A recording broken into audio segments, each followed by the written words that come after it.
शिमला के जंगल में टुनटुनी चिड़िया अपने पति कालू कौवे के साथ रहती थी। कालू कौवे ने टुनटुनी से प्रेम विवाह किया था, जिसके चलते उनके घर वालों ने अपने घर से निकाल चुके थे।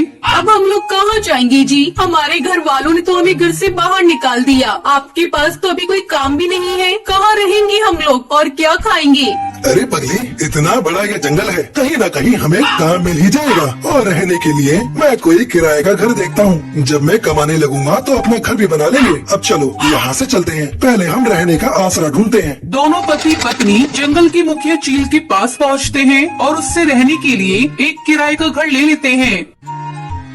चलो अब रहने का इंतजाम हो गया, मैं घर को सजाती हूँ। तुम जाकर कहीं काम ढूंढो और आते समय राशन लेते आना। अच्छा भाग्यवान, मैं जाता हूँ, तुम अपना ध्यान रखना।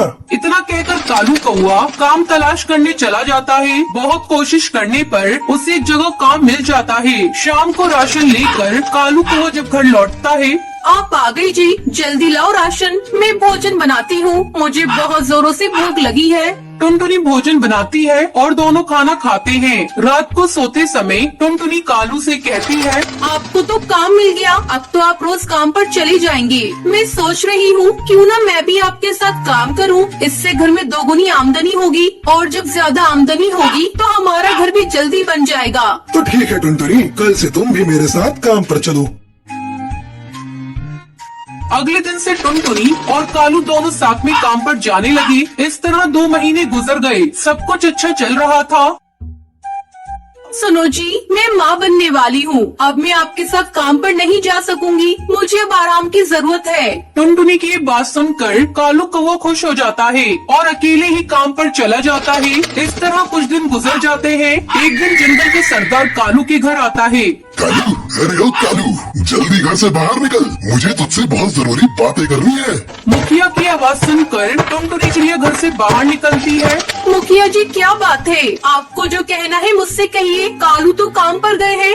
जब कालू घर आ जाए तो उसे बता देना, इस महीने से घर का किराया 2 गुना लगेगा। रहना है तो 2 गुना किराया देना पड़ेगा। इतना कहकर मुखिया वहाँ से चला जाता है। शाम को टुनटुनी ये बात कालू को बताती है। अब क्या होगा जी? वैसे भी आजकल मैं काम पर नहीं जा रही हूँ, कमाई भी बहुत कम हो रही है। दुगना किराया हम लोग कैसे देंगे? कुछ ही दिनों में अपना बच्चा भी आने वाला है, उसे लेकर हम कहाँ कहाँ ठोकरी खाते फिरेंगे। मेरा तो दिमाग काम करना बंद कर दिया है। एक बार फिर से हम लोग बेघर हो जाएंगे।